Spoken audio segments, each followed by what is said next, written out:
Tinatawag na mythical creatures ng Pilipinas ang mga aswang.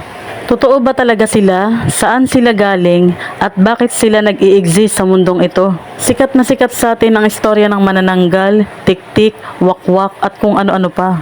Nagsimula daw ang lahi ng mga aswang noong sakupin ng mga Kastila ang Pilipinas sa parteng Visayas kung saan naglanding sila Magellan. Ibinigay daw ng mga Kastila at mga paring Hiswita sa mga ninuno natin ang mga dasal para sa ritual.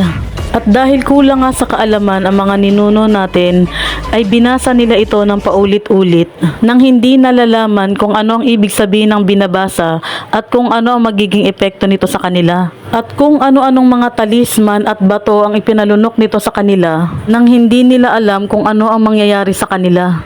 Nag-iiba ang itsura nila katulad ng ibon, pusa o aso. Basta kahit anong hayop na may buntot, nagpapalit sila ng anyo nang hindi nila ito kayang pigilan pa. Nagiging immortal ang mga taong ito at nagtataglay din ng superpower. At ang kanilang mga target daw ay mga taong may sakit, buntis, bagong silang na sanggol at taong malapit ng mamatay. Noong unang panahon ay uso daw ang mga aswang o halimaw na kumakain ng tao ng dugo at lamang loob nito. Sa paglipas ng mahabang panahon ay nagbabago o nag-iiba rin ang kanilang mga karakteristik nang aamoy na lang daw ang mga ito.